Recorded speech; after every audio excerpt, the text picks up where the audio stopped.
I'd like to acknowledge the Indigenous people of Australia, the First Nations people, the Aboriginal and Torres Strait Island people, and their cultures. And then introduce you to Tema Milstein. Tema will be our moderator for today's session. Welcome, Tema. It's wonderful to be here. Thank you, Ken.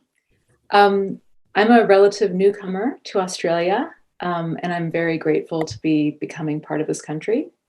I'm speaking from Randwick in New South Wales on the unceded lands of the Bidjigal and Gadigal peoples, and I pay respect to their elders, past, present, and emerging. And I feel very fortunate to be here and present for this cross-cultural conversation at a moment in time when such collective wisdom is being called forth. So I'm going to introduce our four esteemed conversants. Mary Graham is a Kombu-Mary person through her father's heritage and of Waka Waka clan through her mother's heritage. And Mary's career has spanned more than 30 years in government agencies, community organizations, and universities. She has lectured at the University of Queensland in Aboriginal history, politics, comparative philosophy, and has developed and implemented the core university subjects of Aboriginal perspectives, approaches to knowledge, and politics. And Mary's written and published many prominent works.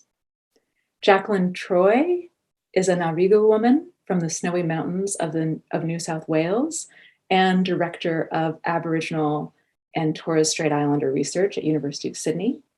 Her research and academic interests focus on languages, particularly endangered Aboriginal and contact languages, and on language education, linguistics, anthropology, and visual arts. And she has extensive experience developing curriculum for Australian schools, focusing on Australian language programs. Payi Linda Ford identifies as Rak Mak Mak Maro Nungu from Kurunju on the Finniss River in the Northern Territory and is a principal research fellow at Charles Darwin University. Linda's understanding of and familiarity with Indigenous ways of being and knowing, and her ability to lead and contribute to local, national, and international research projects brings Indigenous research methodologies to both academic and community work. And David Abram is a North American cultural ecologist, anthropologist, and philosopher. In his writings and teaching, he explores the origins and implications of the rupture between the more than human world and the globalized monoculture that is laying waste to the planet. A close student of traditional ecological knowledge systems of diverse Indigenous peoples, David articulates the entwinement of human subjectivity, not only with other species, but with the ecosystems that surround and sustain all life. So we're going to get right into a lively conversation. Along the lines of having a lively conversation, we've explicitly asked the conversants to not prepare any presentations. So instead, we're really hoping for a roundtable of free-flowing yarns, interconnecting, emergent stories that come out of this experience. So I'm just going to start by posing a pretty general grounding question, and we'll start by hopefully hearing from Mary, and then I'll bring in Jackie and Linda and then David, and then we're gonna go kind of see where this conversation takes us. So Mary, thank you. Thank you for being the first to respond and start us off. So maybe we can begin with a question regarding your meanings around the title of this first session, Language and Kin. And specifically, how do language and kin relate to each other? Well, I think you sort of just hit the nail on the head there by saying the word relate.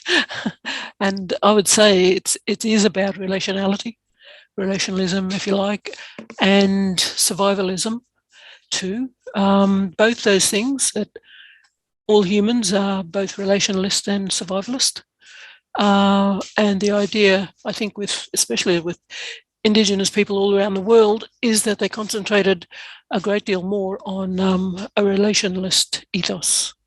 And a relationalist ethos is one where you don't see the land as a hostile environment, and therefore you work towards creating a social environment that is not hostile to, even given that conflict will happen.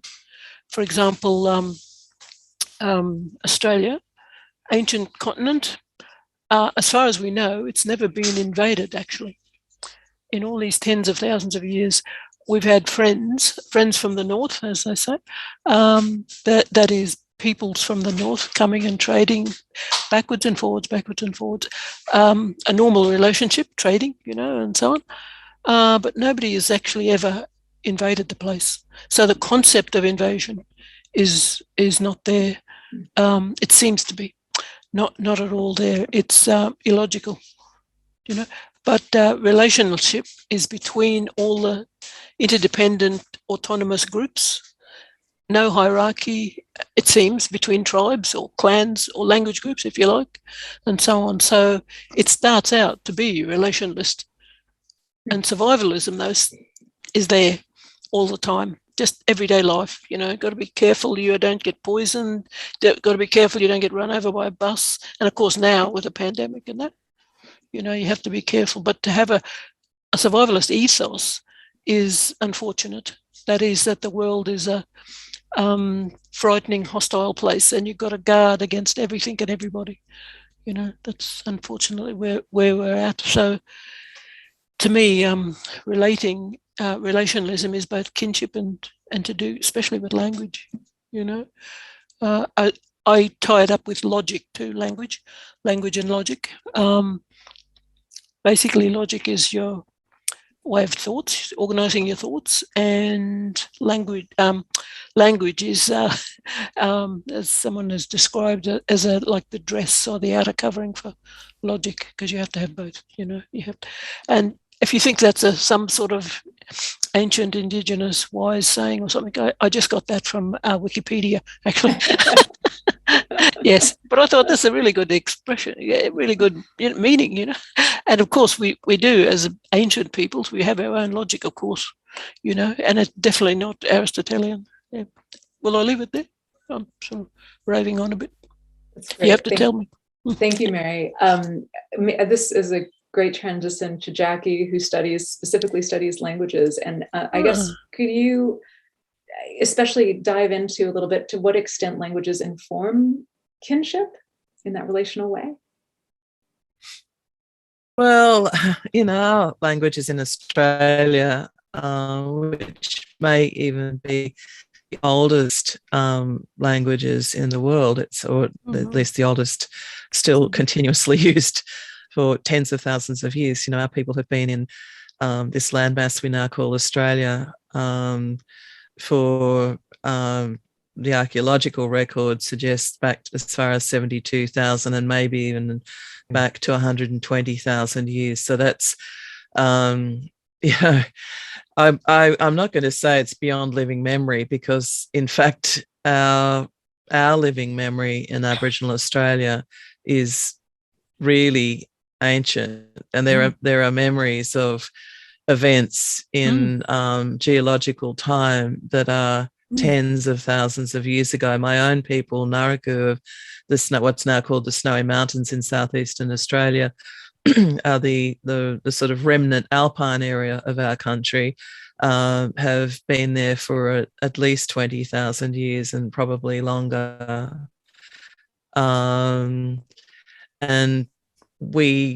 I really liked the way Mary was talking earlier. We have a kinship relationship to our country. We are shaped by our country, and it's reflected in our language. We are all about snow and ice and what you can do with snow and ice. And our family saying is that in all kinds of water, frozen or liquid, is good. Technically, we are freshwater people, but we have connection to salt water. This is how we sort of define ourselves in Aboriginal English, if you like. But these are direct translations from our thinking in our own languages. That we sort of divide people up environmentally by the kind of water they have, or the lack of water. So we talk about desert mob as well. So they're people who have less water. We don't really have any true deserts in Australia, although I think that extractive capitalism is making a very good effort at creating true deserts. But we are, really connected up by our reliance. So, we sort of have an understanding that water is our kin, and defining ourselves by water. And, let's face it, the human body is mostly water. When it's dried out, there's not a lot left of what the rest of us is. So, we have this kind of sense of back to your point, Mary, of, this deep relationship with country. We understand we're made of country. It's made of what we are as well. And if we don't honor and respect it as our kin, it will not honor and respect us. So you don't look after country. We have lots of very strict rules, and we have ceremonial practices that are very real, that connect us to what should happen in country and what we should be doing in country. And if you don't respect it, then the things that should happen don't happen, and then we won't happen anymore at all. So that's really the consequences. There are consequences, children. You don't look after country. And then we also define ourselves by the kinds of naming in our languages that we have. Again, we use this term totem, which is actually interesting because it comes from dudam, which is a North American indigenous term from the language groupings in North America. Which was really a word that meant the kind of clan naming that people had. So you were like a beaver clan or a elk clan, or, you belong to a particular kind of environmental thing that was your naming. The reason why totem was used by anthropologists to describe what we do is because it's similar, but it's extremely complicated. So in Australia, everything has everybody's responsible for something. And I suspect that somewhere in Australia there are babies being born who have COVID-19 as their totem, because even what in the Western world would be called illnesses or pests, for us nothing is an illness or a pest. It's just a part of the world. So things like people have scabies dreaming, they have diarrhea dreaming, they have, none of these things are considered terrible or dreadful. They're just a natural part of the world. So I think that kind of sense that everything has its place, we really embody that, and our way of using language in our kinship systems describes this, and also so it comes down to who can have a relationship with another person. So you would avoid people of a particular naming or grouping, because we even have, in English, it's called something like poison cousin, which sounds awful, although I have described this to people elsewhere in the world who are Indigenous, who are like, that is so that is, yes. That is my poison cousin. I don't think we quite mean it that way. We just mean that, if you look at that person, or, so it just means that we connect ourselves in a way that keeps us organized, keeps us connected to country, as we call the land, the waters, the seas, and the heavens. In my country, because we're so high up in Australia, our mountains, they don't go anywhere near the great ranges elsewhere in the world, like yours, David, the Rockies, and where I work in northwest Pakistan, but they're still very high for here. And our family says that, look, standing at the top of our Gunamanamaji, our ranges, you can touch the sky. And we have this lovely story, I think, that I've reconstructed that links up with snowmaking, snowy cruise ceremony songs. That at the top is the snowmaking place, which makes sense. And then you come further down the range to a place called Jindabyne. And Jinda is star in most of the languages of Australia, something like Jinda. Jindabyne is actually the place where the stars are made. And then we have a range below that, the Tinderies, as people know it now, that's Jinda So that's the star having ranges. So they're sort of made and scattered. And that's about, you know, as you drive into that country or walk, whatever you ride your horse, whatever you do into that country, you can see as you get up there, the sky gets very velvety and all the ancestors are up there. We say in my cosmology that, you know, the ancestors are the stars. And a shooting star is when a child, a spirit, a soul is returning, you know, and so a baby's being born. And there's this kind of, you know, sense of everything connects up and we are kin to everything. Thank you for that journey, Jackie. Deadly. I'm going to open up for Linda. Linda, building on this conversation, do you see language as preserving kinship? How do you see language relating to kinship? Yo, Winanda, couldn't you young enough? And Larry, yeah. So I just spoke to you in my grandfather's language, which is Maranungu, and I described to you that I've come from my country, where I belong, Kurinju, which is a floodplain country. So it's coastal floodplain, and it meets the hills, the ranges, the table, what is now called the Litchfield Park, National Park ranges.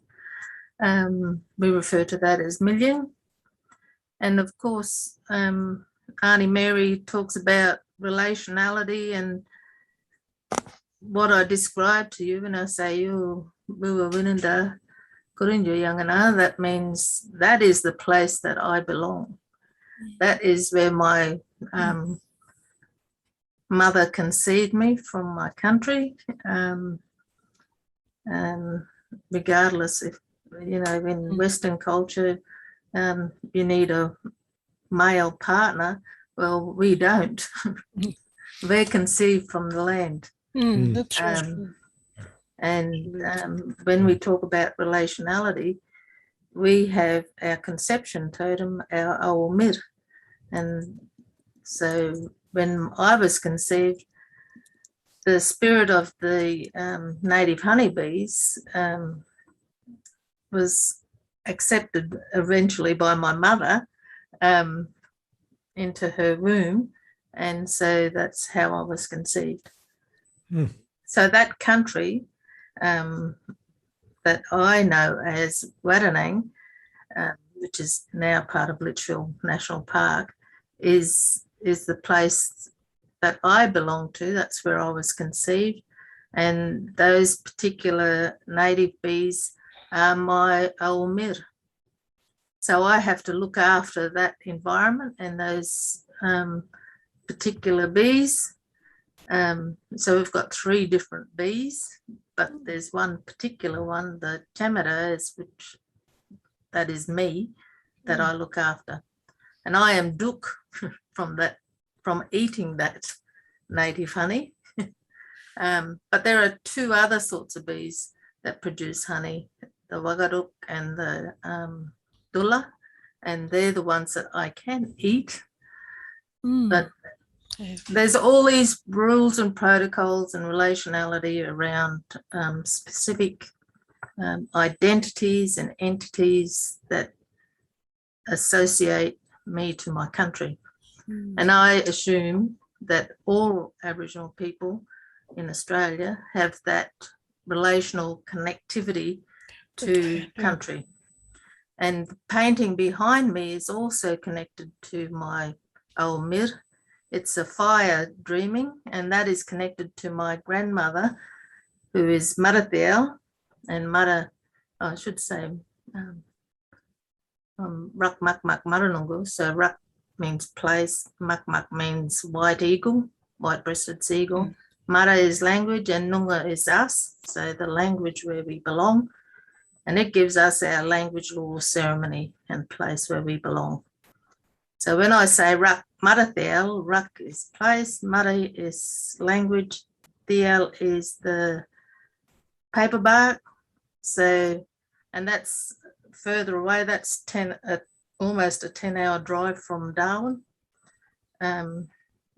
whereas Kurunju is an hour's drive from Darwin.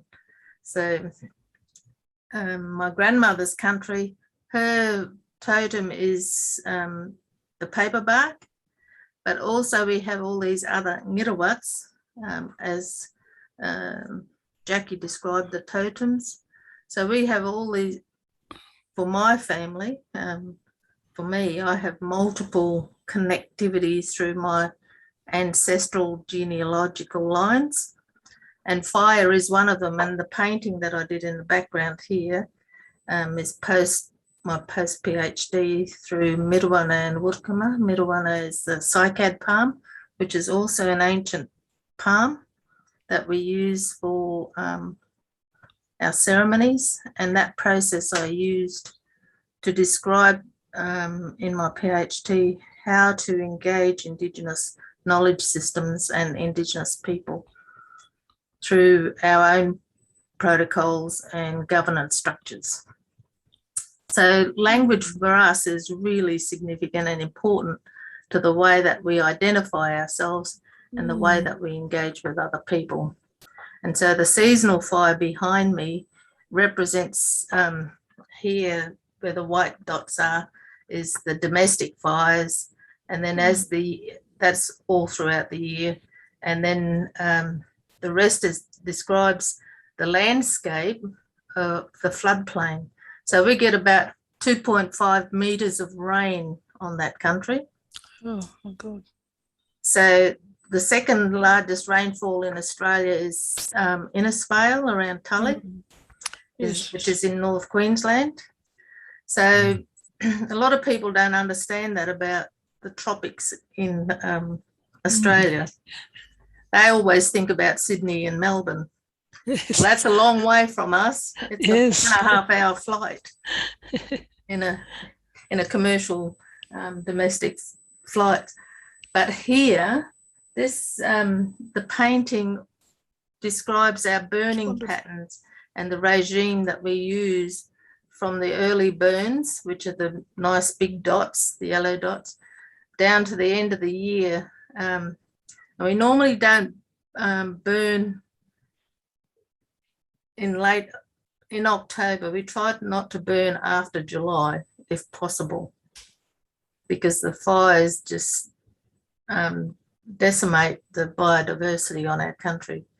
And at the moment we have a number of threatened mammal species, the native northern quoll, for example, the bandicoot, northern bandicoot, and lots of little marsupials like the red-cheeked dunnet, and we've got a lot of skinks that are becoming less and less visible as we travel around our country. And of course, since the introduction of cane toads from South America and mimosa, pigra, that has been introduced because it's a giant sensitive weed. It grows about 1 metre high in South America, but on our floodplains, guess what? It grows up to 8 to 10 metres high, and it creates this monoculture on our floodplains.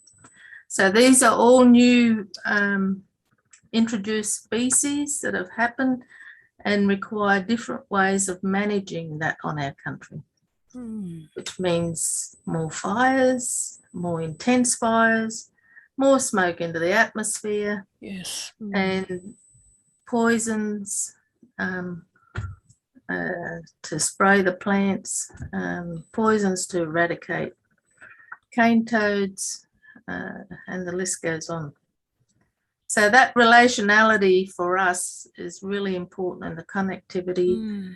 And we like to look after our country so that we can eat the fat off our country. And that becomes part of who we are. It's in our DNA. It's been there for thousands of years, that connectivity. For me, we have a whale story that is 10,000, I know it's 10,000 years old because it's up on the dry country now. And my mother's passed that on to me, that story. And so that story is responsible for me to pass on to my daughters and for them to their daughters. So, and it's not passed on to other people. That stays in our genealogy, that story. It has copyright through our genealogical lines, Good. and that doesn't shift. Deadly. And if I do share those stories with people, it's not for them to take and appropriate into their stories. So that's where I'd like to stop. Thank you. Totally. Thank you, Linda. So, Okay, wonderful. So many thoughts and so many interesting, just the complexity of something that seems maybe simple at first, the relationship between language and kin. So we're now going, yes, Sydney is a long way from Linda's tropical country, but even farther is where David is tuning in from, which is from the US Southwest in the Rocky Mountains. And he's another person who thinks deeply about language and kin. So David, to bring you in, do you have any specific reflections on what you've heard and so far, and what are your thoughts about language and re-enlivening kinship? Well, I'm just drinking in these words from Mary and from Jackie and from Linda, and these rich descriptions, these teachings, and they're very nourishing.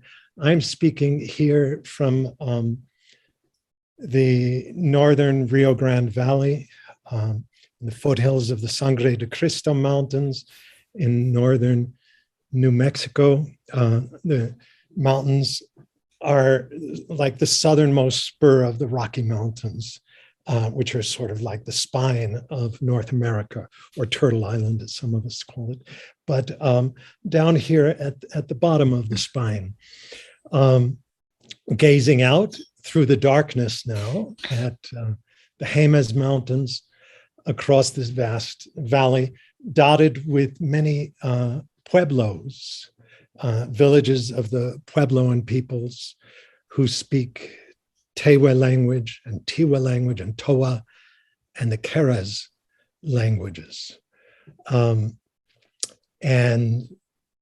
I pay my respects to the elders of these cultures and to the wisdom keepers and the dear friends I have within the Pueblos. I myself am Jewish, but I'm not going to speak from that tradition, but just lean into what sparks for me the rich commonalities between the Puebloan cultures here and the Australian cultures each of you are giving voice to, this sense that everything is alive.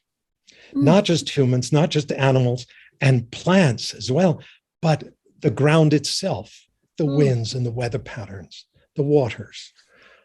Everything that we can sense is assumed to be a sensate, sentient presence in its own right, to have agency, an ability to affect the space around it and to affect us and the other beings.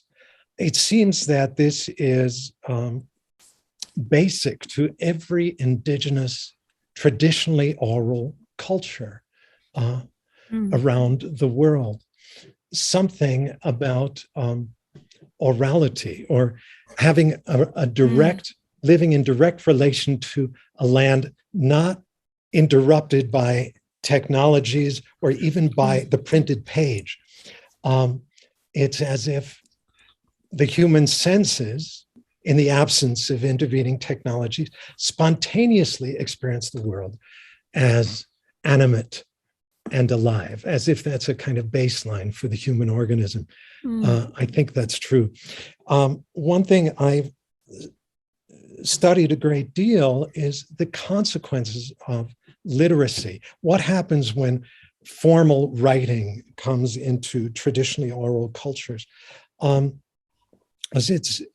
It's a curious thing. it's not just that everything is alive for traditionally oral cultures, but also, as my sisters and aunties here seem to be suggesting, it's also that everything speaks, that all things are expressive, all things have the power of meaningful speech.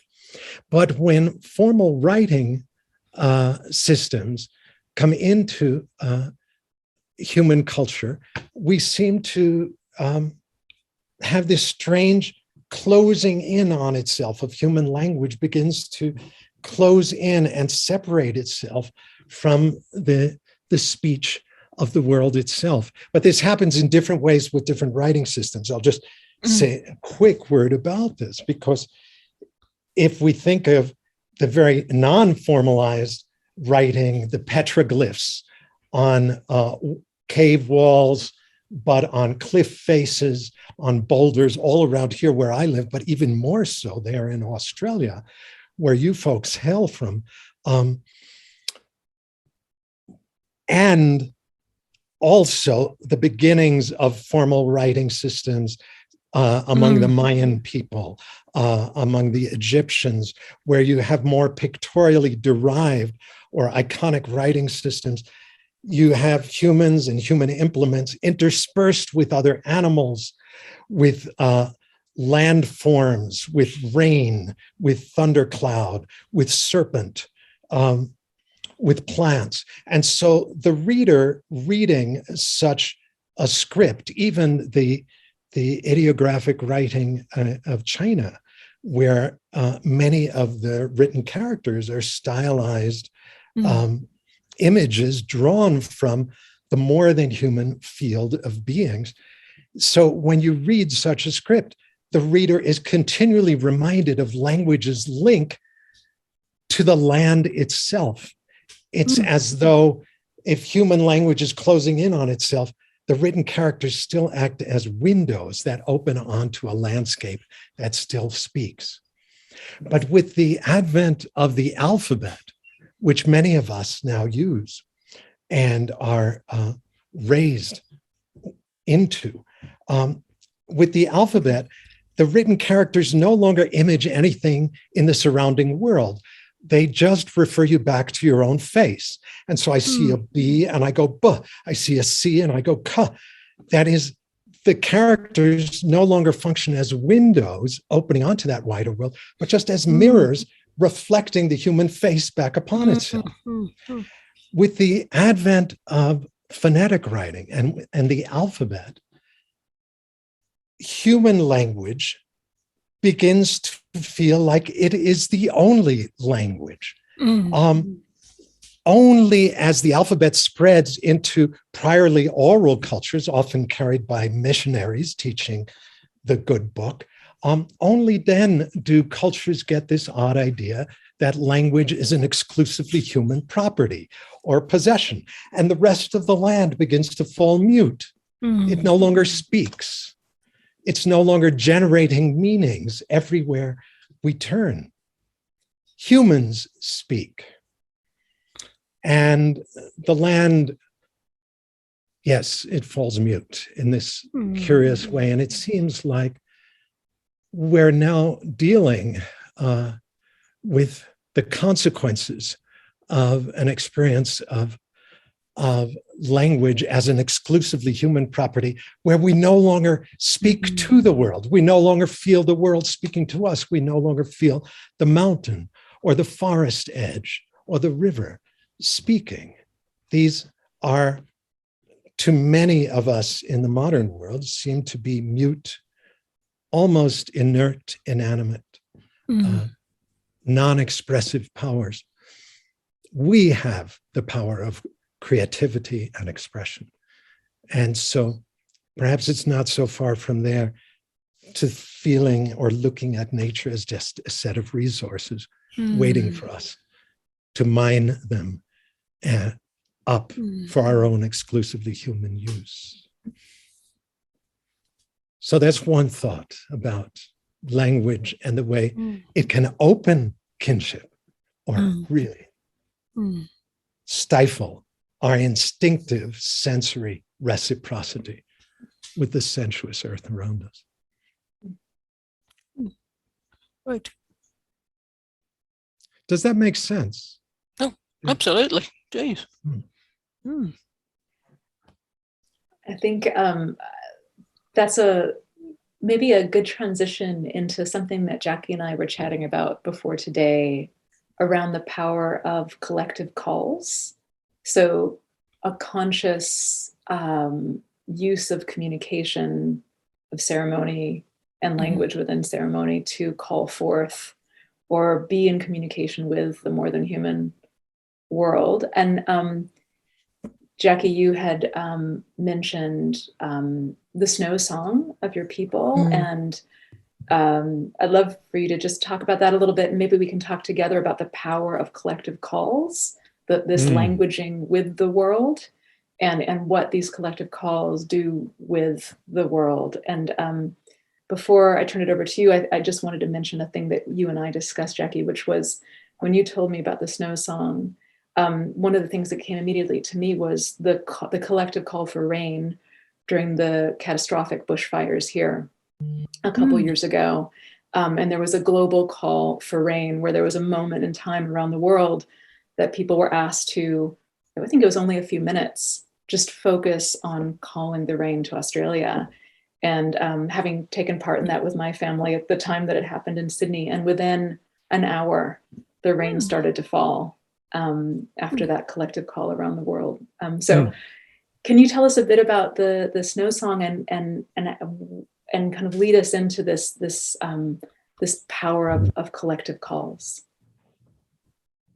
Yes, well, I think continuing from what both Mary and Linda were talking about, this responsibility that we have for particular things that we are ourselves intimately connected to. It's interesting, Linda, before I talk about the snow song, and I was thinking about, there was a moment when Mum said to me, "Oh, you're a small river fish." And I'm a what? Yes. How unfair is this? My daughter is a whale, a pilot whale. And I thought, and how can that be for a snow country person? But it's a combination of things, like people know. And I guess at some point in your life, you know what you are. Lara knew quite early, and it's interesting how you take on characteristics of things you're responsible for. And she, as a baby, used to make these sounds that were rather cetacean, sort of pew pew noises that I know babies do make a range of different predictable sounds, but hers were very specific. And she's light-eyed, which I think people again thought were, I mean, a lot of people in our region are actually, and it's not because we've got recent Scandinavian via Irish and Scottish influence in our colouring. It's something that people in our area, sort of green-eyed, hazel-eyed people, right back to a very early period, and indeed lighter skin. I mean, if you're from a very southern area where the UV is less intense, your skin's going to be lighter as a survival mechanism for taking up vitamin D. It's in your DNA to be fair. We're in a kind of fairer skin belt of the world. So, again, we are quite varied people across Australia as Aboriginal people with varied traditions that are specific to our own areas. And that, I guess, leads me on. So my small river fish,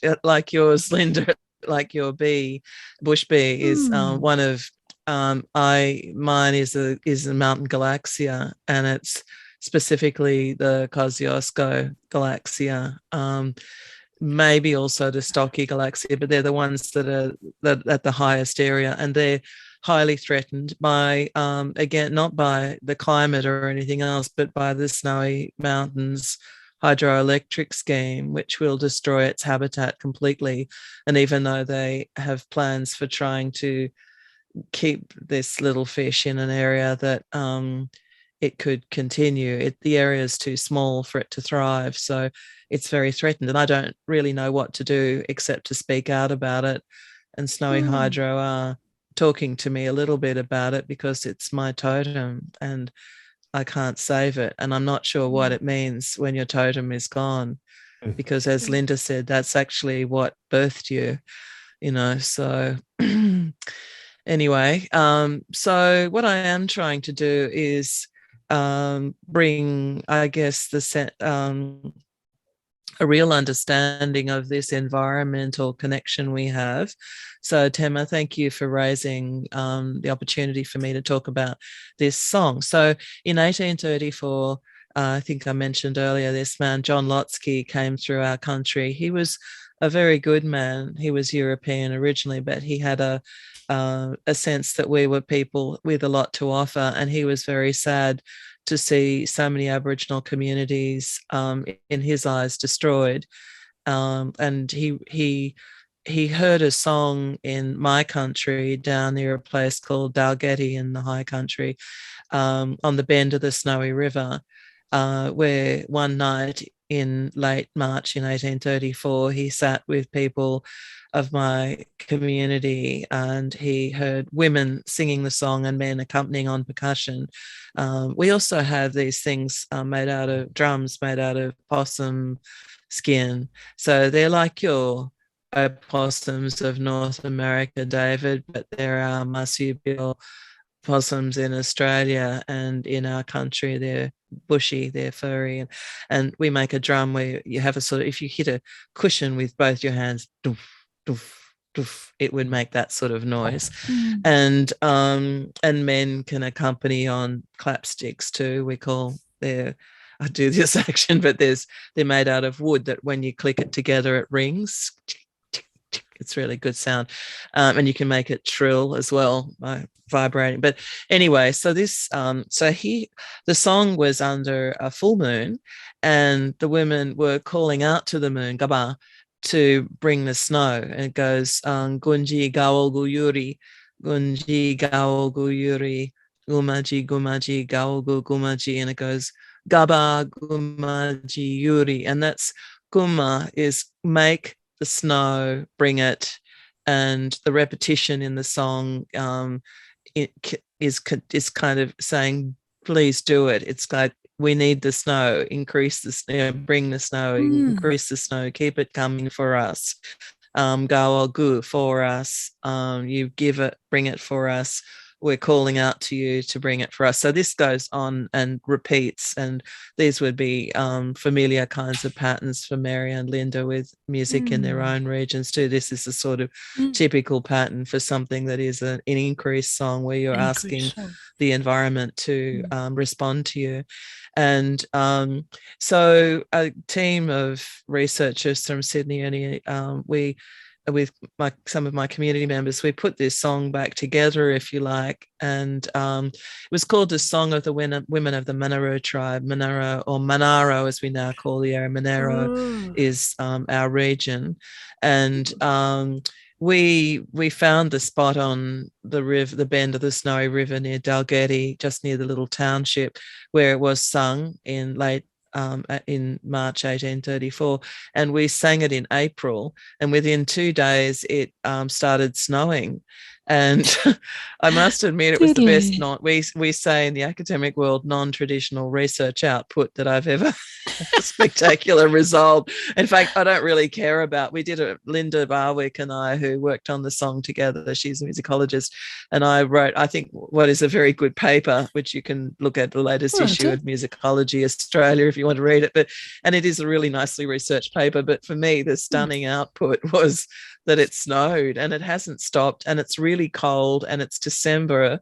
The other day it was very hot in Canberra, but suddenly it's really cold again. So it's like the environment has said, yep, you want to call us out, you want to call on this snow. Well, it's coming. And the snow was beautiful powder snow. I skied on it this year, and it was just an extraordinary moment. And so for me, that, more than 100 years later, there was this agency, nearly 200 years later, the agency of a song of my people talking to the full moon to bring this important environmental event Yes. works. And, that's all I can say. It works. Wow. It works. Wow. And the important It thing, does, is that with the snow you get the melt, and with the melt you get all the little lichens and the mosses and all the things, and my little fish, its little environment and all the little water holes where it lives fill up. So maybe in some way I'm helping my little fish, even if all I'm doing is helping it go into the future. And I mean go as in it will go, it will no longer exist, but I'm singing it into a place. And maybe right, we talk about singing things in the Aboriginal way. You sing things to happen, and I'm singing it to a peaceful end. And maybe my own peaceful end is coming. It will. I'm old now, so my mother's totem's the powerful owl, and I don't think that's going anywhere very soon. She's 93, and I think she's going to still have a very long life. So maybe that's so the wise pilot whale, the powerful owl, and the little river fish. So they're our personal things. And our clan totem is snowy owl, and it's quite healthy too. So I think that kind of environmental agency in my clan area is Ngamuchimitong, which is so Naya Jackie, Naya Namachimitong, and it means belonging to the Ngamuchi clan, so of the snowy mountains up near Kyandra, Yarrangobilly, Ravine and Lobbs Hole are my core areas, but they're being destroyed by snowy too, unfortunately. I so wish that you would come here and sing that song because we've had I'd love so to. little snow With these the Pueblo. 3 winters. Los Pueblo. Yeah. I wonder if the song would work here. Look, these things have agency. I think, my Absolutely. my countrymen in Tawali country, in the Hindu Kush, in the Swat Valley, in the Khyber Pakhtunkhwa, in northwest Pakistan, works for them. They've had a pretty cold, they're coming into a pretty cold winter. So, in fact, people keep sending me messages, Jackie, please stop singing that song. We actually need some warm weather. When I saw Linda's painting, I was like, that's warming me up already. I didn't realize it was a fire, but I must have intuited that it was fire, Linda. It certainly has that feeling about it. I wasn't sure if it was the sun or the fire, but it works. And we're known for our fires up in our country. One of the things Lotsky and other people coming through our country said is they could see the smoke of many, many fires from my people. So fire is very important to us. Well, it was pretty scary a couple of years ago travelling through your country with all those bushfires. And we all nearly died. It was terrible. And it impacted on you personally. I ended up hospitalised. Yeah, that's right. I trying to save my horses, which so New Year's Day was the end of one of our old friends of many decades. She was early 30s, and I'd ridden many, many thousands of kilometers, and my daughter was named for her, and the smoke got her and she went down, and I had to let her go. And then we lost more and more. Over the last 2 years, it's been a really bad time for us. And the smoke had me in hospital on ventilation long before. This is before we even knew of ventilation for COVID patients. That was January 2020. And then within a couple of months, there were people on ventilation for COVID-19, and I knew how it felt. So my heart goes out to everybody affected by COVID-19. So Tendu is really dangerous in that respect, but it's also a source of comfort, but we use it for ceremony as well. And the point that you made earlier, can I just say about the connectivity to your totem and your fear for that, of it being lost. I think with climate change as we know it today is really quite significant, and a lot of the statistics around the changes in the weather conditions for us in the territory in particular, I'll talk about the territory, Northern Australia. The Northern Territory, for example, is supposed to be so uncomfortable in 20 to 30 years' time that it will not be habitable for humans. But then when you look at people that live in the Sahara Desert, they live in conditions of up to 60 degrees plus. Well, what does that mean for us in terms of our looking after our country and our spiritual connectivity and relationality to our land and our people? And that's the point that you make, Auntie Mary, in that context.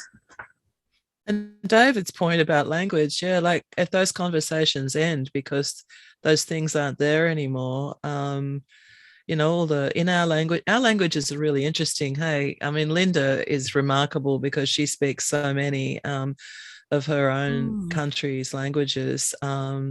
And many of us elsewhere in Australia, including myself, our languages we say they're sleeping, and I'm trying to wake mine up at the moment. So that song is part of waking up my language. Oi, get up. Yeah. So, but our languages are so specific, you know, that we can talk about. I remember Michael Walsh telling me, Linda, about in Murunbata, that in the ceremony for painting up for the Black Cockatoo dance, that there's a word for the color of the dot that you put around your eye when you're painting up for that cockatoo dance. And that word is only it's a color word, but it's only for the dot, for the color that you put around. Now, you know, Pantone, right? The Pantone color charts, there's a lot of Pantone, but they're colors you can use for anything, right?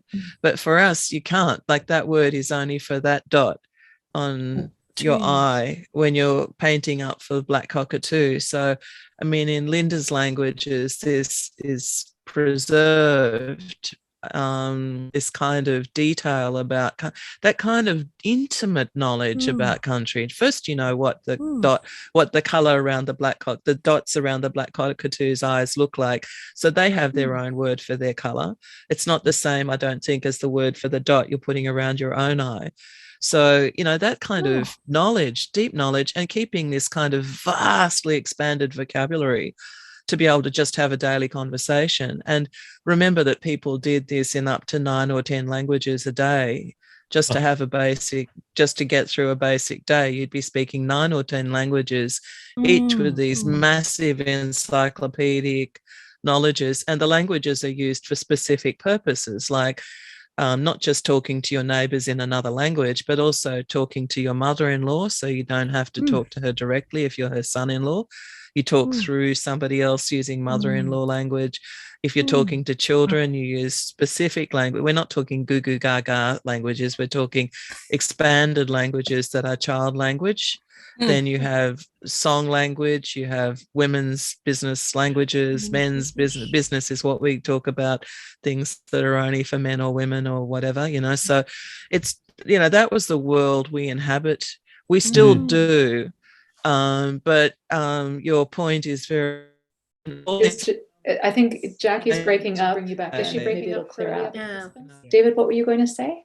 I was just going to say that Jackie's snow song that she unfurled for us is such a powerful example of what seems richly the case, although in ever so many different ways, for deeply oral tradition languages that they tend to be used first and foremost, not in a representational way to sort of represent the world, but to rather to speak to the world, to call forth the snow, to invoke the rain, to call the sun up out of the ground in the morning, as all the Puebloan peoples do here. That language, far from the way it's come to be used so commonly in literate and highly literate cultures, that think of language of words as labels, because once you write them down, you can see, okay, I wrote down the word oak, and it's another visible presence next to that oak tree. So I can think of the word as a label for the oak, and start thinking of words as mountain. The word mountain is a label for the mountain. I start using my words to represent the world around me, to talk about the world as though language was not a part of the world, was not born in a call and response to a world that itself speaks. It's like a virus that comes from outer space, and it maps the world from outside. And we use language so much in the hypermodern world today to just as a representational tool to figure out the world, to talk about things, to talk about the weather. But we don't talk to the wind or to the snow. It seems a big difference. Could I make an example? Not an example. I came across this, which was really interesting, because I'm not very good with languages. My son is better with language, our own, which we're trying to regenerate too, actually. But there was some sort of like a language experiment. I think it was in the Northern Territory. I don't know where, but the description of it was two young girls, one Aboriginal and one white. They had to describe a scene in a painting, and the painting was something really quite like basic, a boat on the beach by the water. So the young girl, white girl, described it exactly like that, what she saw. The young Aboriginal girl, described it like that, but she described it in her own language. And literally the language words meant boat, beach, water, ness, N-E-S-S, the character of, the nature of. So even in language, it's completely related. The whole scene is not all separated, labeled out, kind of all separated. And the suffix for ness, an Aboriginal word for suffix, here, ba is a place of, B-A, B-E-H, that kind of. So the language suffix word for it, ness, or the character of, the nature of, was this whole scene altogether.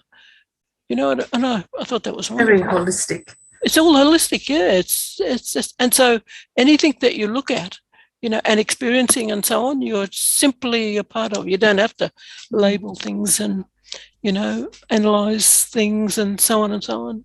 I thought that was fantastic, But Lovely. David, I want to go back to what you were talking about, the beginning of that language, writing and all that too. And I was thinking, I was thinking it might go further back than that, to about 10,000 years ago. And it starts off with something really, really basic. That is when big agriculture starts. They have to have vehicles to haul goods, or what do you call it, produce, to a central place where they sort it out, count it and record it. And so recording, as in writing, starts just with recording amounts and so on and so on. And I thought, it's not so amazing, it's quite understandable that that's where that particular thing of governance comes from, that kind of governance, where the land is straight away treated it's extractive in a different way, farming and so on. And the governance just simply follows that. And the language, of course, is just deliberately from 10,000 years ago on going that way. Do you know what I mean? So it's almost like you can follow it or track it. I and some colleagues, we just recently did a paper on tracking liberalism, actually, and you could track anything that you want to do research into, and you could easily track this. The whole beginning from 10,000 years ago with big agriculture, how it takes over the whole thinking and the government, civilizational state and all that kind of stuff. Yes, indeed. And what I reckon we have is a civilizational culture, actually, not Yes. not because we didn't need a state. We didn't need anything like that. Yeah. What I was going to say about relationalism too is that what we have exactly been talking about is autonomy. We're all autonomous beings, but not in the usual meaning what people think of as autonomy. A conscious isolate or discrete entity alone, an individual alone in the world, in a hostile world. You can't, and everything else is autonomous. Everything from all other people, of course, skinks, geckos, everything owns themselves. It owns themselves. We have personhood, and geckos have geckohood, I guess. And Right. the main thing is not the scientific thing of species regeneration and so on and so on. It is, I think, they're in the world, and we have to have that view. And I think Indigenous people have that view of the world. We are in the world and with the world. And I think other cultures have sort of either forgotten it or didn't have it in the first place, or whatever, or they just look at it differently. It's the world is something that can be controlled, but it can't be controlled, and it mustn't be controlled. So autonomy, balance, and place. You were talking again about language and talking about thinking too. That old saying about "I think, therefore I am." Yes. I think ours is, and most Indigenous people is, "I am located, therefore I am."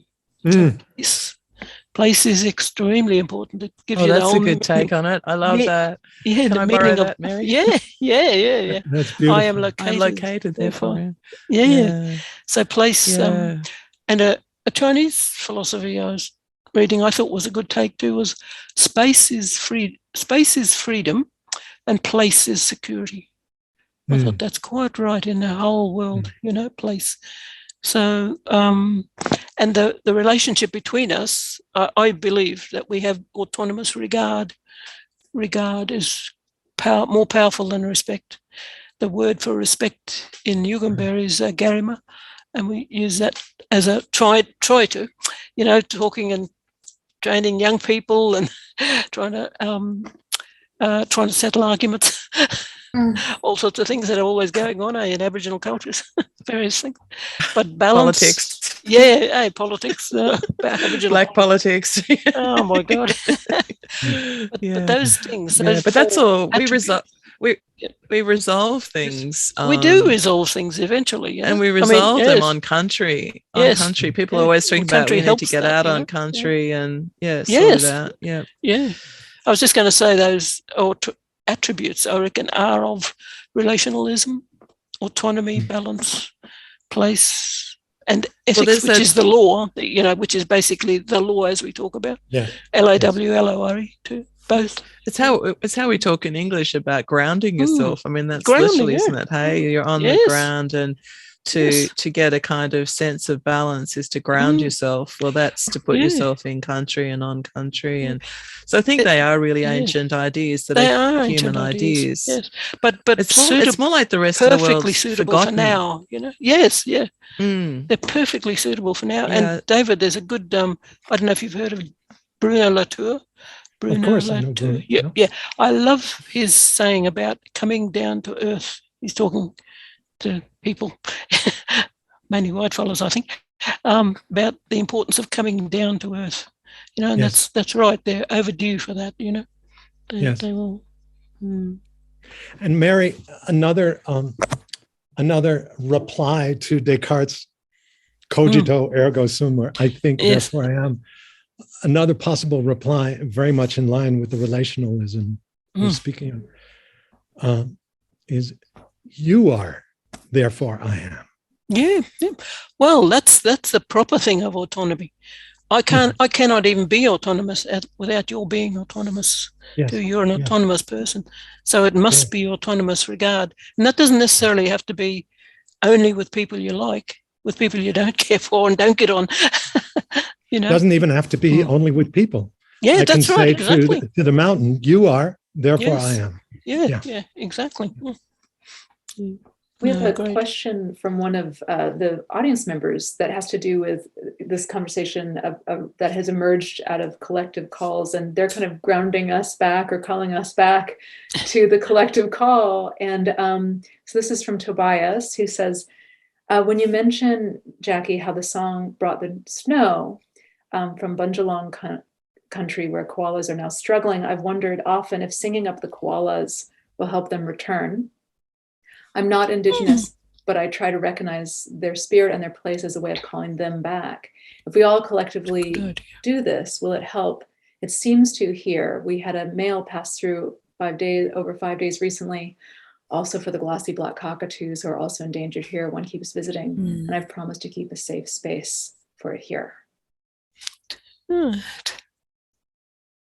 everything's got a song, you know. That's the other thing, is part of everything has an increased ceremony, and so someone would have song for koala, and I mean there They're is called borbies in my language. Borbies, B-O-R-B-I, a borbie in Yugambeh.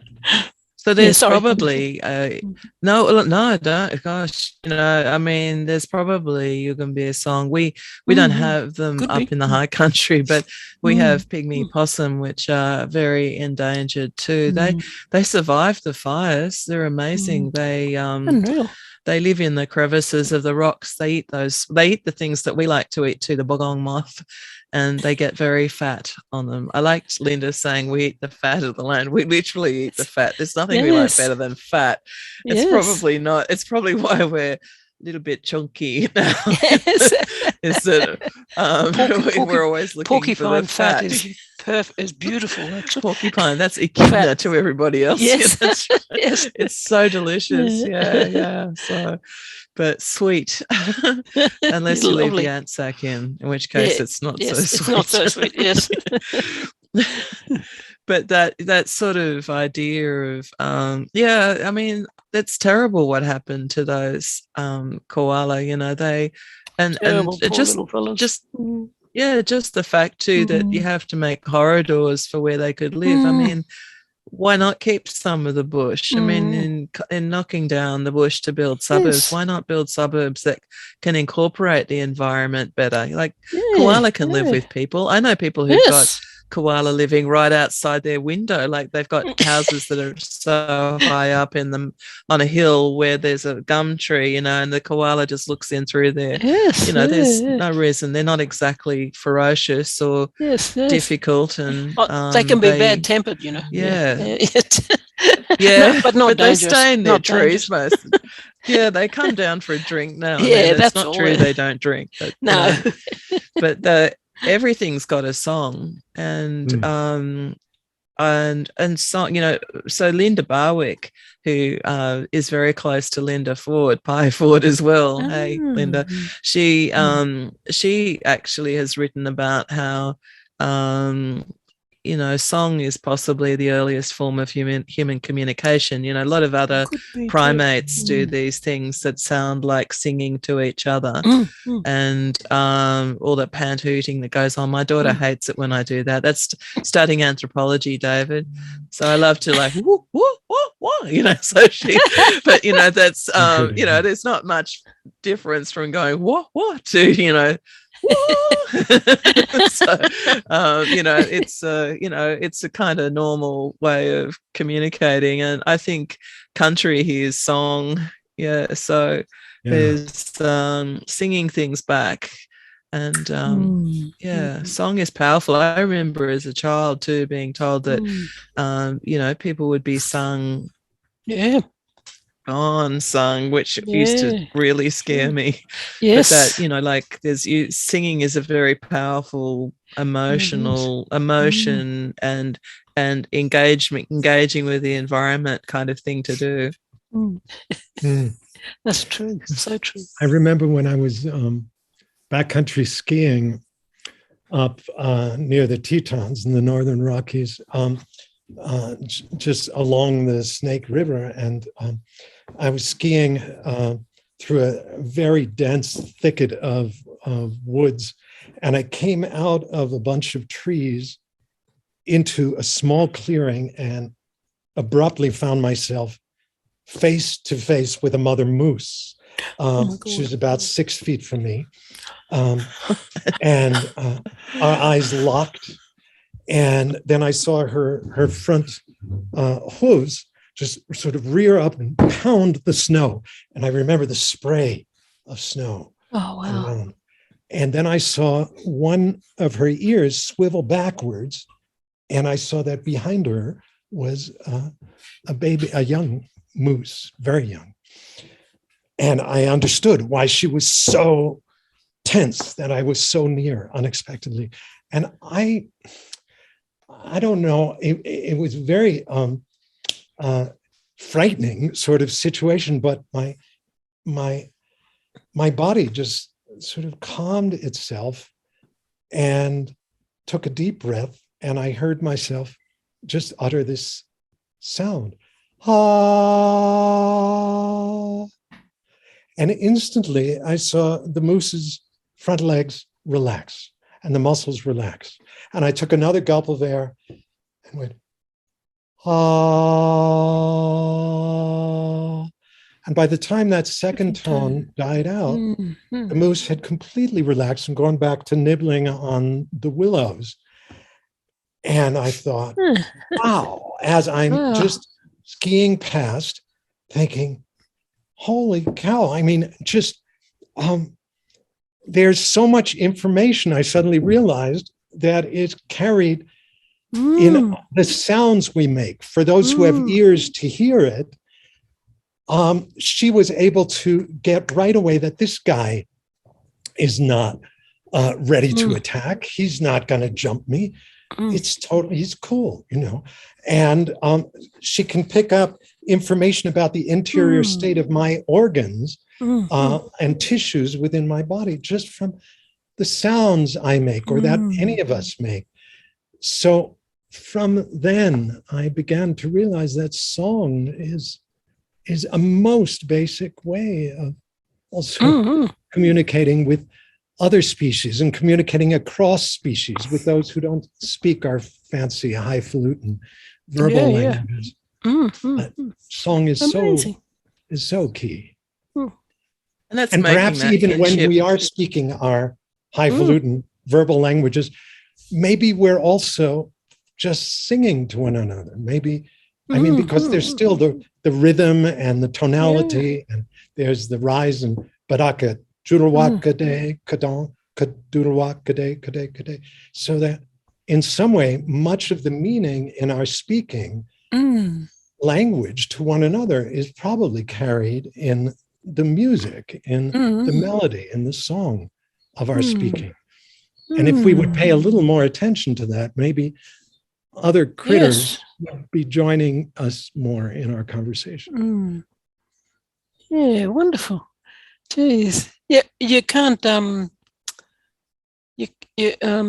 know it's no comparison with the real thing like that, what you just described, and Indigenous peoples, you know, that closeness too, you know, but many peoples, you know, with really, it impacts you. But quite often, I've always quite often thought, I'm not trying to be too critical here, I suppose, but I think one of the best things that whitefellas have invented is their own music, their classical music especially. And I'm thinking when you're saying that, although this is, you're hearing it through technology, or you have to go to a place like a concert hall or something like that, you know, but there's a wonderful, it's based on a poem about lark ascending by a British composer, Ray Vaughan Williams.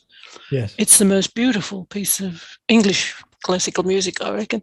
And it is about the impact of this, the sound of this lark. And it ends like that, the sound of a high-pitched kind of violin right at the end. And apparently this is what a lark does. I don't know anything about larks, but so it has touched their heart. Do you know what I mean? But it's at several removes, I suppose, although composers are brilliant people, but at several removes. And I thought, gee, it's beautiful, and it can never take the place of being right there, being, hearing and even speaking the language of other life forms too, actually, like you just did sort of in that moment for you. But I do think that, I know, for me anyway, that's one of the best things that whitefellas ever invented, actually. Nothing to do with technology, although you can only listen to it through technology now, unfortunately. Getting lots of great questions from audience members, and I think we probably have about 45 minutes left. So I'm going to dive into one that actually brings together some other questions I wanted to ask, which is Nina asks, could there be a collective call for the unity of human beings? And I think that gets to kind of the essence of this series. Right? Did you say unity? Unity, unity yes. Of human beings, right? So the importance, is there an importance of creating a shared cross-cultural or trans-cultural way of languaging human relations with a more than human? Is this the way that we can restoratively respond to climate crisis, to environmental crisis that that some humans have created? And if so, what might that collective call of unity sound like? How might it translate into action? what would it ask for each of us to do? I'd love your thoughts. The only thing I can think of, I've been trying to put something together like this, actually, is something like a sacralized ecological stewardship system, something like that, along with our own idea of the law of obligation, reciprocity and so on. So, the land has invented us. It helps to keep us human. It grew us up, as some old people say, it literally grew us up. Helps us to stay human. We're obliged to look after it because it's looking after us all the time, and so on and so on. So you end up with call it a policy or a movement or whatever, but a law of obligation. An obligation which has a kind of custodianship about it, to be stewards and caretakers of land. So it's like a movement. So it's not necessarily, of course, everybody's, it's a perfect storm, this whole climate change thing, along with pandemic, along with global economic fallout and all sorts of stuff, wars, never-ending wars. And so on, but somehow if it could be a kind of a positive, and that's what I mean, a relationalist ethos rather than a survivalist ethos.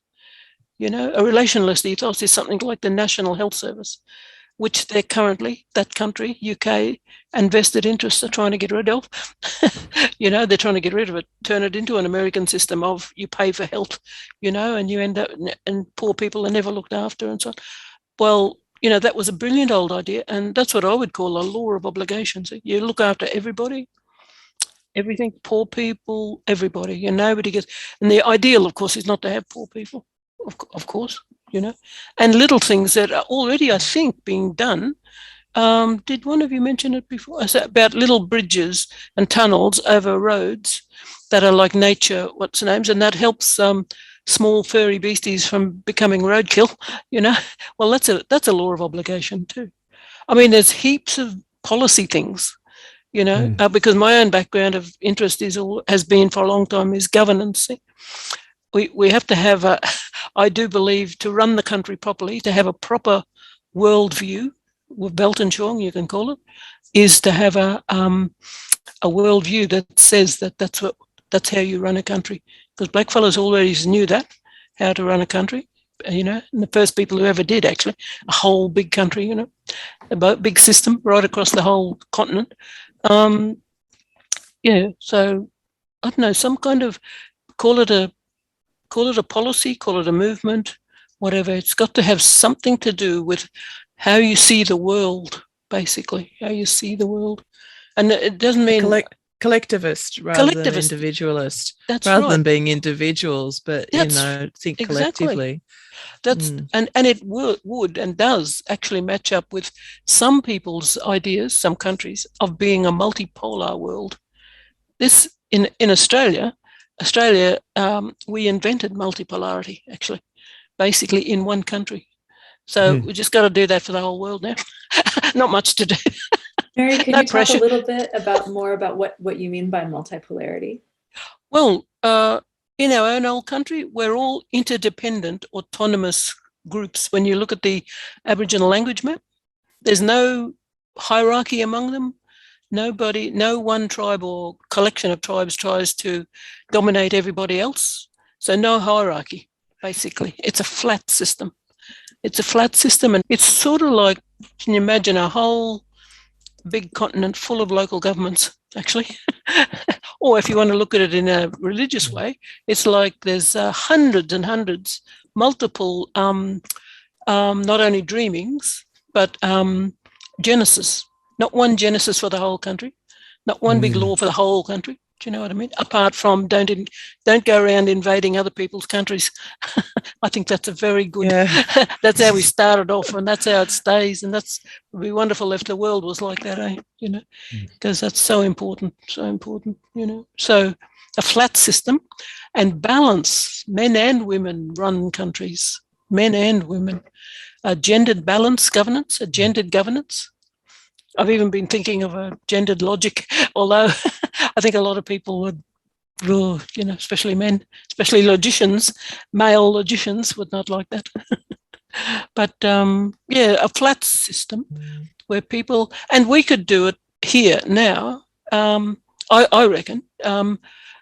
One clever thing I think that's been happening, I don't know if it's a movement or what, it's called sortition. Happened in the UK. It's a randomly chosen, just like juries, you know, randomly chosen groups of people who are fed up with the weakness of democracy. You know, they know the lie of democracy now. They're realising it, millions of people. And so these are randomly chosen, sort of like citizens' assemblies. So it could be like a gathering of different, what's the names here, you know, in suburbs, who keep a constant lookout for and watch and observe and care for custodial ethic, law of obligation, to make sure that the country is looked after, you know, and that is not treated in a shabby way, you know, it's not treated like that and so on. Although it all sounds terribly idealistic and all that, but it can be quite practical too. And I think it'd be wonderful for young people everywhere, all across cultures, you know, because if I'm not mistaken, you know, the whole idea for blackfellas has been that the future generations, which are not way off in the future, you know, descendants, they're not way ahead and they're strangers. They're right there, just like ancestors are right here, I think. They're right there next to us. We're here, and the descendants are right there too, waiting to be like manifest. So we've got to make sure that they come into a stable society, a stable world, stable, and start with that, you know, sacralized ecological stewardship system. Something like that. Wow, I feel like you covered everything. It's pretty amazing. But do other people have more to add to that response? Well, I might. Linda's raised truth telling, which is something that's really important to all of us in Australia too now, and that includes truth telling about what's happened in this country to the land, the waters, everything, the sky. I mean, one thing I've really enjoyed in the period where there haven't been so many things flying around in the atmosphere, and don't get me wrong, I do love travel, but the skies seem to be cleaner and clearer, and I know that in some parts of the world that's been really taken on board as well. And remember, we've got custodianship for all the space as well, not just the terrestrial. Linda, truth telling up in your country, boy, where do you start? Yeah, so I mean, Ullaru's statement was such an amazing achievement for Aboriginal people nationally and Torres Strait Islander people, and that was rejected by our parliament, national parliament. I mean, that was brought a lot of pain to a lot of people that were committed to truth telling. And you know, I've been looking at some of the questions here, and people are asking, how can we have a voice, and how can we? Well, that's what that truth telling was about, was presenting a voice for the people. And we were hoping that a lot of Australians and other people, supporters from other Indigenous people across the globe, would be supporting our cause in making sure that the truth was heard about this country. You know, in 1824, Western Europeans sailed here to the Tiwi Islands and tried to settle there, and the Tiwis chased them off. And they went away and came back with guns and shot a lot of people. But it wasn't until 1869 that the first white settlement was in Port Darwin, where I live now, by the George Goyder, who was a surveyor that came up from South Australia. And we were the Northern Territories of South Australia then. And so, you know, our history is different to elsewhere in Australia. And some of the communities here, they've only just had 100 years of being colonised. So, because they're so remote and the conditions here are so horrific, in the wet season particularly. This is our build-up, and everybody just about dies if they don't have air conditioning. That's not used to the weather conditions here. So, yeah, the truth-telling is about all the policies of colonial policies that have been forced upon us as Indigenous people. We were never recognised as people, and in our constitution, the Australian Constitution, we're still not recognised as people in that.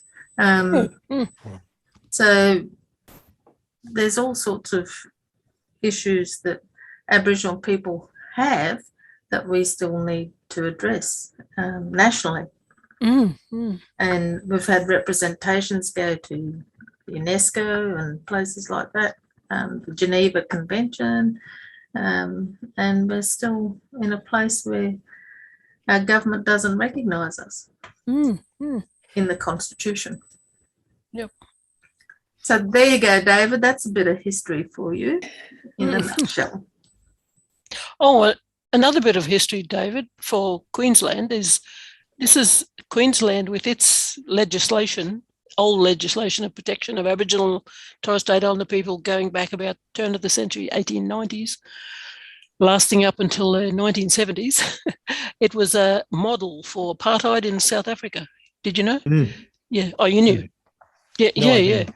A historian from University of Queensland, Raymond Evans, he's written a book about it. And as you can imagine, it's not popular history. No. Not very popular at all, but it's Right. definitely, all the facts are there.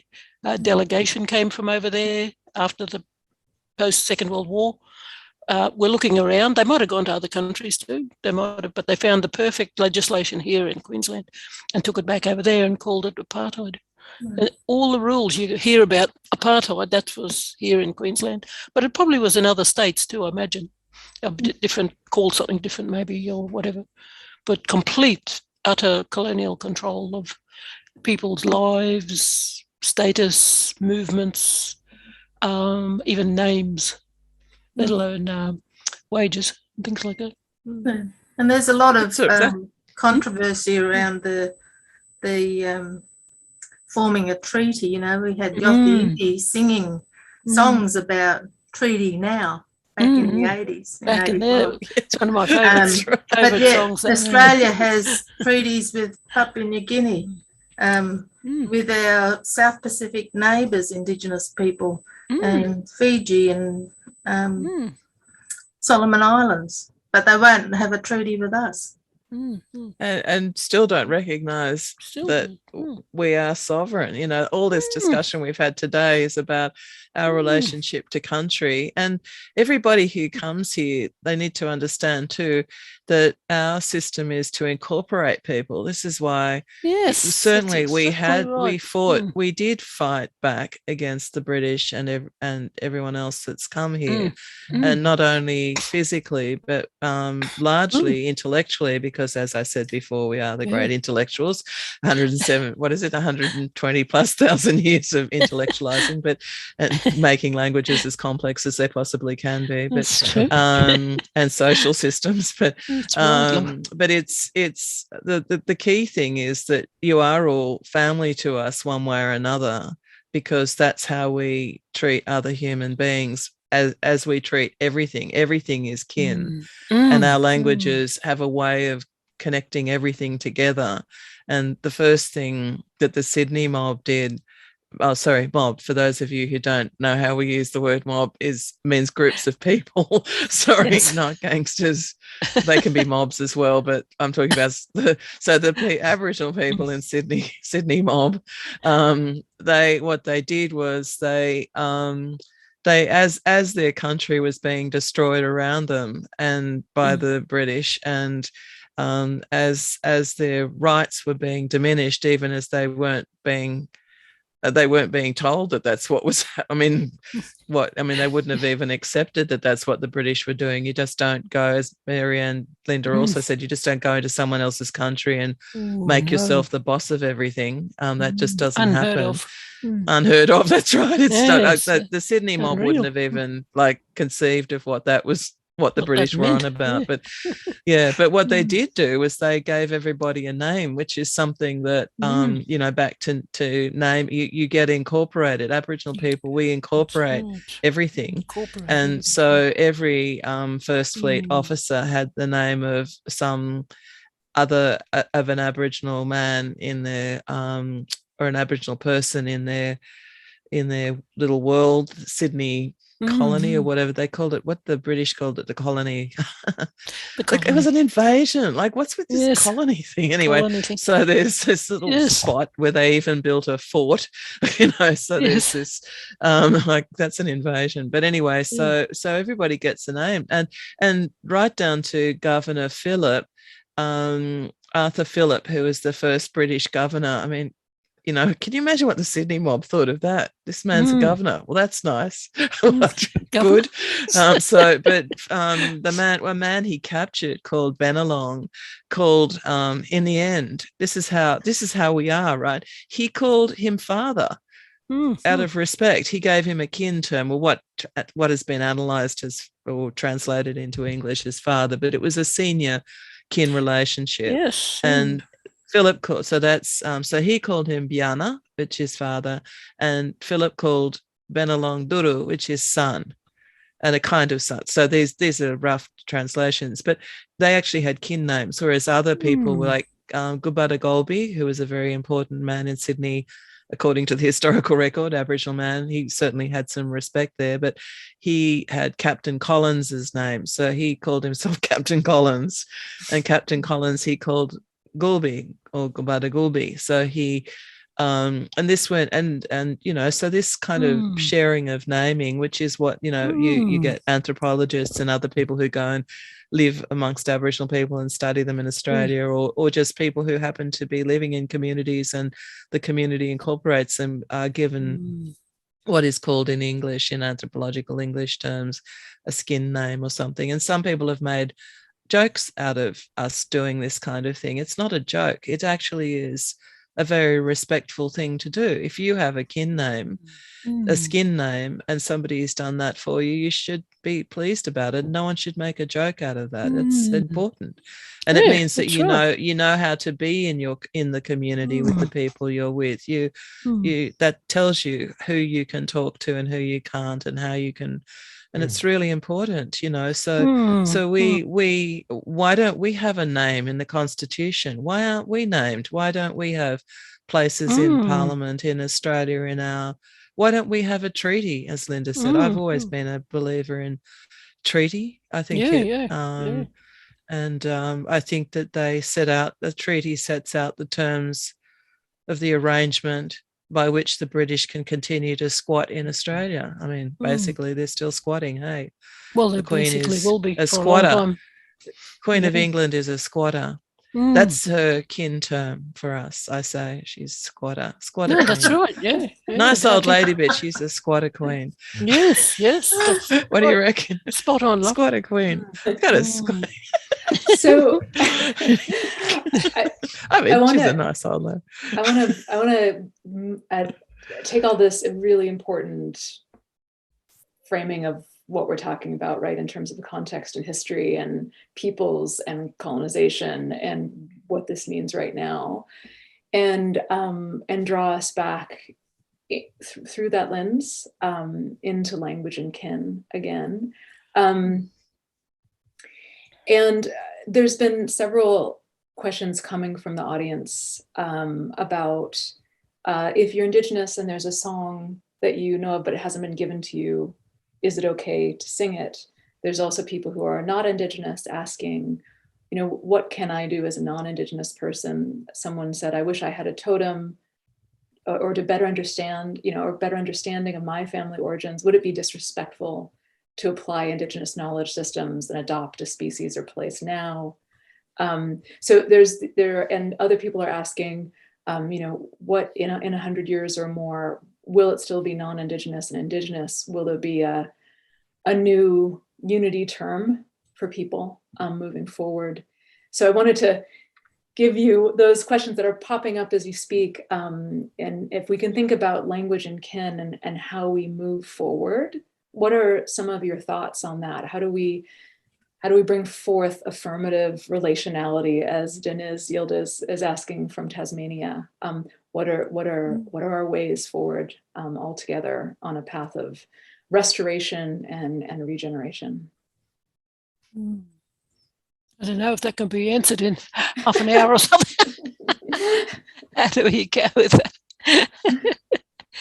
But the others, I look at two sides of one coin of like existence in this continent, and I think you couldn't go past the collective meaning of life of being a custodian of land, and then on top of that have your own individual meaning of life, whatever it is. There's a million of them, you know, but the collective one should be, you know, looking after land in whatever way you can, locally, you know, joining something and so on. But the other side of that coin is to be strongly, I believe, anti-war, because basically I can't.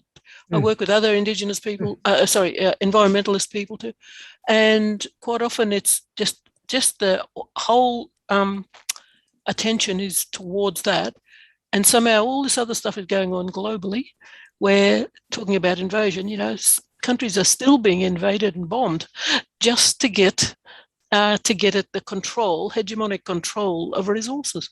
And I often, in some lectures or talks that I still give, I'm retired, but I'll still come back to that quite often, that 10,000 years ago they were competing over resources, and gave that whole thing gave rise to a change in social construction, social ordering, I should say, social and political ordering, leading to hierarchies and states, all kinds of states, ancient ones and modern ones, and they have to control all the resources. And if it means having constant warring, well, that's what they do, and that's what they're still doing 10,000 years later. It's amazing.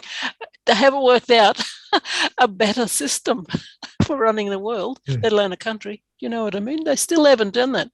So somehow both have to come together. They have to be, both sides of the same coin, be very, very clearly anti-war. You know what I mean? Trashing other people's sovereignty, other countries' sovereignty. Don't continue to trash our own Indigenous people's sovereignty.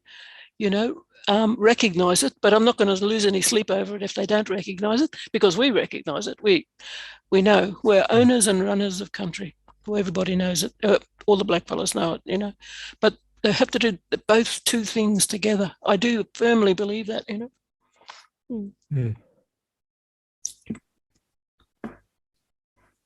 I would say I so deeply agree with what you're saying, Mary.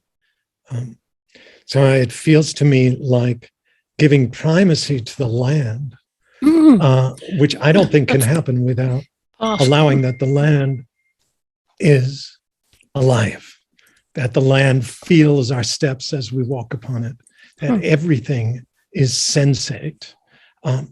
Then as the ground and the land itself begins to inform and guide many of our human interactions. Well, Dave, are you back? I Yes. think Yeah, and we can hear you too. Yes. That's great. Cool. Dave, you so you were talking about giving primacy to the land, and I'm wondering if you can talk more about that, and just to throw a couple things into what you're about to say that I was hoping you'd touch on in this session. One was, you introduced some time ago in your first book the term "the more than human world" as a way to affirmatively engage in Indigenous, but also especially giving a way forth for non-Indigenous peoples who don't have a specific, the environment is quite limited, right? And it tends to recreate this notion that the environment is somehow separate from humanity. And you introduced the term "more than human world." It's used a lot now, both in practitioners and academics. But another term that you discussed in a recent chapter in an interview with me was how to take this term, the Anthropocene, and what are some issues with that term, and a different term that could be kind of a pluriversal approach to, many different people could respond to this from many different cultures and histories, and how that might open up new ways of being for us in some ways. Wow. Well, let's see, to try and say, just in a nutshell, I coined this phrase, "the more than human world," because I got tired of speaking of nature as one thing and culture as something else. And I started speaking of human nature and non-human nature, but then you still have a divide between the human and the non-human. And I realized what I wanted to speak of is that there's the human world, which is a subset of the more than human world, that humankind, with all our technology, with all our culture, with all our creativity, is completely immersed in, embedded within, and infused by the more than human world. It's just that the more than human world necessarily exceeds the human world. It's always more than just us. Trouble I have with this term Anthropocene, though I have no argument with what it names, that is quite obviously, and since I was born, it's been obvious that we two-leggeds have become a geological force of tremendous destructive power. But to say then we've entered the era of the Anthropocene, well, I think the scientists, the geologists, Crutzen and Stefan and others who coined the term they're not poets. They're not thinking about the resonances within language and the implications laden in terms like that. Anthropocene, it's the most anthropocentric possible name.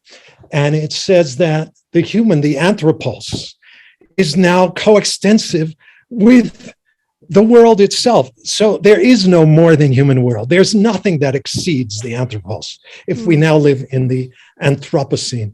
So it seems to me, if we want to underscore the importance or the centrality of humans, of our species, in having brought about this curious and terrifying state of affairs, maybe we could, instead of using the word anthropos, use the word human, which is cognate with the word humble and humility. All of these are from the word humus, which means the soil, the earth, the ground. To be humble is to be close to the ground. Why not call this era something a little that we could aspire to? Why not call it the Humilocene, the age of humility? Because it seems to me we humans need to drink a tall glass of humility at this time. And people say to me, "Oh, Humilocene, it sounds too much like humiliation." And I think, yeah, that's good. Yeah. We ought to be humiliated by what we have wrought. But of course, it's not all of humankind that has brought about this disastrous state of affairs. But I do think Anthropocene is maybe a good term for the hegemonic world we are now, I hope, exiting and coming into a more humble relation. In oral tradition, perhaps we could call this era we're now living through the humbling, because I think we're being humbled in a big way. Yes, that's a good word, actually. That's what's going to happen, all right, as this perfect storms gather, join up to one enormously explosive kind of thing, and then all the governments that are doing their best, a lot of governments are doing their best to ignore it or to sabotage it or whatever, and don't listen to Indigenous people, the common sense, of people. The humbling of governments. Humbling. I'm sorry. So we're kind of getting to the end of our conversation here, and I think in some ways another person had. I'm going to just give this as a last quick question. This is from Lodi Levy, I believe, and this actually circles back to something you mentioned earlier, Jackie, about COVID being a totem. And I think it brings us back to the humbling. Very good. Right, and the Humilocene and what we're very much living right now. And it's a simple question, and maybe we can close with this. So if anyone wants to add their thoughts on this, can you say more about how COVID-19 is a totem and what this would mean for how one lives and manages it in one's community? Well, I just typed a bit into the chat about that because I've been thinking about it a lot. I mean, Linda may have some, and Mary may have some deeper thoughts about it. But as I said, there's absolutely nothing in the world that doesn't have that someone is not responsible for. There's a place, yeah. So I don't know anyone who's identified with COVID-19 totem yet, but I imagine at some point there would be. The key thing is that, back to this point about responsibility, the person for whom COVID-19 or the people for whom COVID-19 is a totem would know what its rules of engagement are in the way that Western scientists know. So, but in our way of dealing with these things, we talk about places that are like sickness country or things that you avoid. So we know what to avoid and who to avoid. So this idea of wearing a mask or avoiding people when they've got some kind of infection is part of the knowledge of the all of everything. So I mean, in some ways, many people have got COVID-19 totem now because all of us know how to respond to it. And there are some people who are still throwing their heads in the air and saying, well, it's not going to get me, and boom, chicka boom.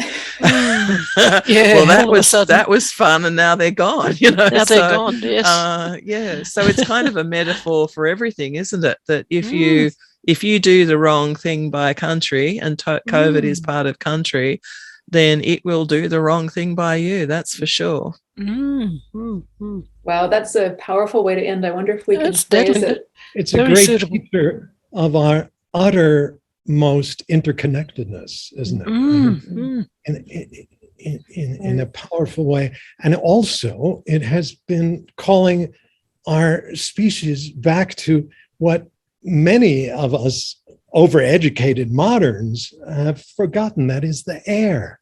That this invisible medium that surrounds us is actually, it's not just empty space which we can use as a convenient dump site for all the chemical Yes. effluents of our industries. It's a rich, meaning-filled plenum born of our interbreathing with one another, but all us animals interbreathing with the plants, percolating this air into existence. I think COVID teaches the magic of remembering and rediscovering the invisible medium in which we're immersed. You know, the relationalist thing, the relationalist or relationalism, it's the ethos. It actually, the idea of it is that it takes care of survivalist tendencies. Do you know what I mean? It's not an opposite either or clashing or something like that. It actually takes care of it. The more of it takes care of or manages survivalist tendencies. So it has to work together. You know, it's like, well, some people might say that, say the poor will always be with us. You know that old saying in economics, the poor will always be with us, which is a lie, straight out lie, which is not true at all. It won't be, and it shouldn't be. But so that's not valid. But the idea that conflict will always be with us, I reckon the great long experience of Aboriginal people knowing about human nature, that will be always with us. We're not going to evolve out of that. But what we did, I do believe I do believe it's the genius of lots of Indigenous people, but blackfellas especially, else, is that you name it and you give it a place, but you don't give it a central place. You put it somewhere where it can be managed, you know, and that's really very unique, very clever thinking. You know, don't make the conflict, whatever the conflict is, the central point of anything. Put it over the side here so it can be easily managed, because it won't ever go away. It'll rise and go away, rise, so on and so on, you know. Just some really, really key things that Aboriginal people have realised about a whole lot of things, insights, if you like, you know, human nature, and of course the natural world.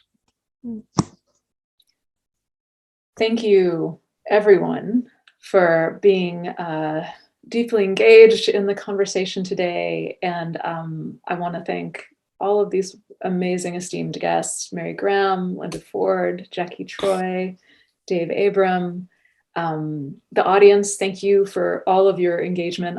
And also the program team, my group, Environment and Society at the University of New South Wales, the Blue Mountains World Heritage Institute, and Anthropocene Transitions, and our technical producer, Nema, Adel. Thank you.